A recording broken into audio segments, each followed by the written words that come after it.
जिन्न और पिशाच ये दोनों ही बुरी शक्तियाँ होती हैं और दोनों ही अपने आप में बेहद ताकतवर होती हैं। लेकिन क्या हो अगर ये दोनों ही शक्तियाँ आपस में भिड़ जाएं? ऐसा बहुत कम होता है, लेकिन ऐसा हुआ है और आज की कहानी आपके रोंगटे खड़े कर देगी। तो हेडफोन लगाइए और चलिए बढ़ते हैं आज की कहानी की ओर। ये कहानी लगभग 400 साल पुरानी है और ये घटना वेस्ट बंगाल के एक छोटे से गांव में घटी थी। और ये घटना हुई थी एक किसान के साथ जिसका नाम बबलू था। बबलू अपने खेतों में काम कर रहा था और काम करते करते उसको रात हो चुकी थी। उस जमाने में रात के समय में कोई भी अपने खेतों में नहीं रुकता था और ना ही रात के समय कोई किसान खेतों में काम किया करता था। लेकिन उस दिन बबलू का काम खेतों में ज़्यादा था, इसलिए उसने सोचा कि अगले दिन आने की बजाय रात में ही इस काम को निपटा लिया जाए।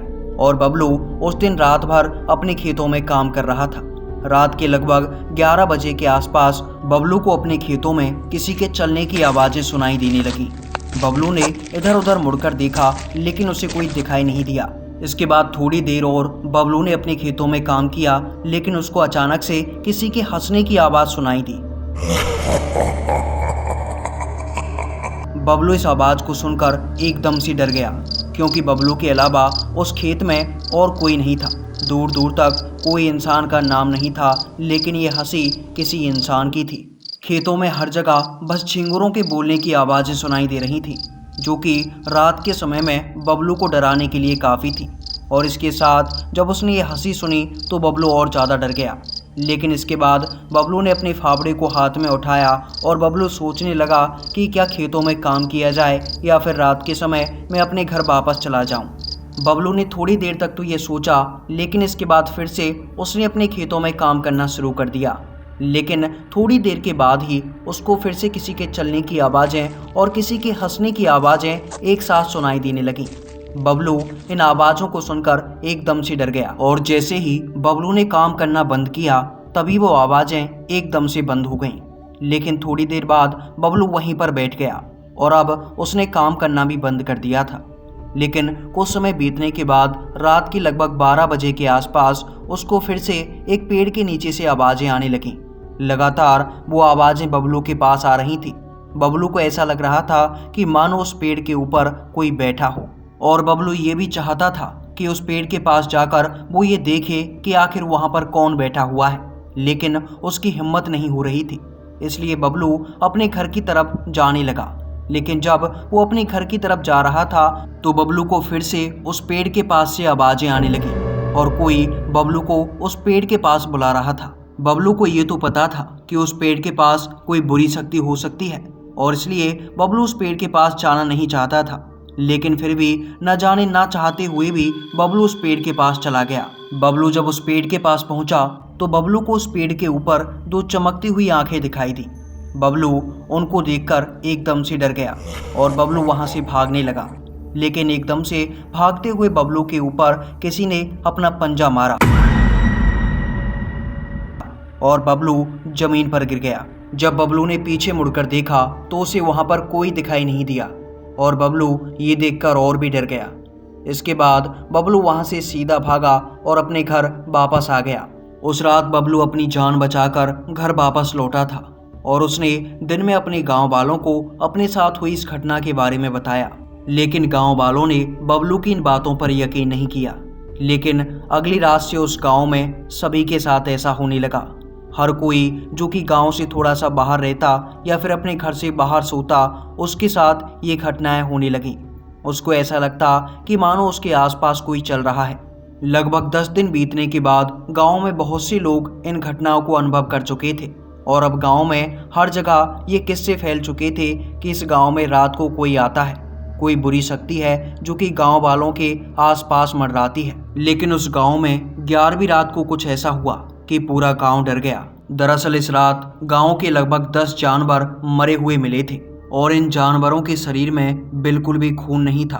बाकी पूरा शरीर सही सलामत था, लेकिन जानवरों के शरीर में खून गायब हो चुका था। गांव वालों ने सोचा कि शायद हो सकता है कि किसी जंगली जानवर ने रात को इन मवेशियों पर हमला किया हो और इनको मार डाला हो।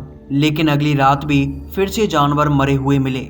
गांव वालों ने इसके बाद अपने घरों में अपने जानवरों को बांधना शुरू कर दिया जो लोग अपने घरों से बाहर अपने मवेशियों को बांधते थे, वे अब घरों के भीतर ही अपने मवेशियों को बांधने लगे। लेकिन जानवरों के मरने का सिलसिला खत्म नहीं हुआ और गांव में लगभग 10 दिनों तक जानवर मरते रहे।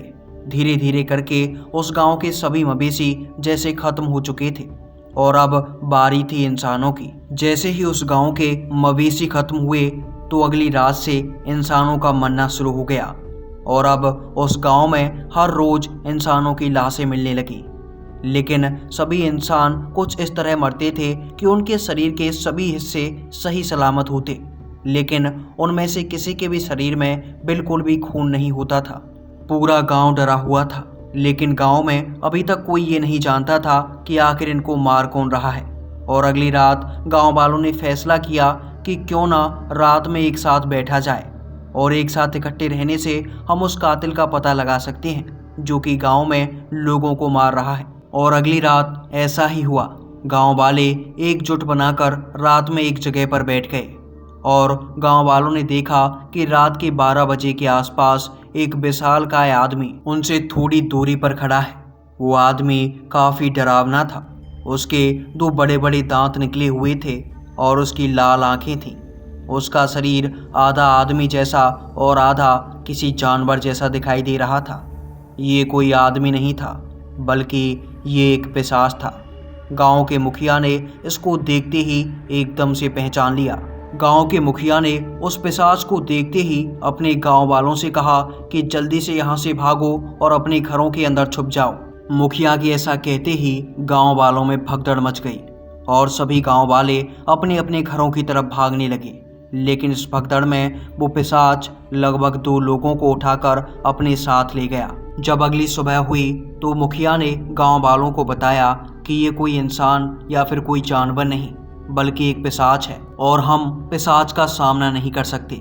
इसलिए गांव वालों ने पास के ही एक गांव से एक पंडित जी को बुलाया और पंडित जी ने आते ही गांव के मुखिया को बताया कि जो तुम्हारे गांव में घूम रहा है वो एक खतरनाक पिशाच है और पिशाच का मुकाबला इंसान नहीं कर सकते, क्योंकि पिशाच एक तरह की बुरी शक्ति होती है, लेकिन ये इतनी ताकतवर होती है कि ना तो इसे किसी मंत्र तंत्र द्वारा भगाया जा सकता है और ना ही इंसान इसे मार सकते हैं, क्योंकि पिशाच बहुत ताकतवर होते हैं और ये अपने एक ही बार से किसी भी इंसान को मार सकती हैं। आगे उन पंडित जी ने बताया कि पिशाच को कोई इंसान नहीं रोक सकता और अब इसी तरह से इस गांव में ये पिशाच लोगों को तब तक मारता रहेगा जब तक इस गांव में सभी इंसान खत्म नहीं हो जाते। आगे पंडित जी ने गांव वालों को बताया कि पिशाच लोगों का खून पीते हैं और खून पीकर ही ये जिंदा रहते हैं। दिन की रोशनी में पिशाच अपनी गुफाओं से बाहर नहीं निकलते, ये केवल रात के समय ही बाहर निकलते हैं,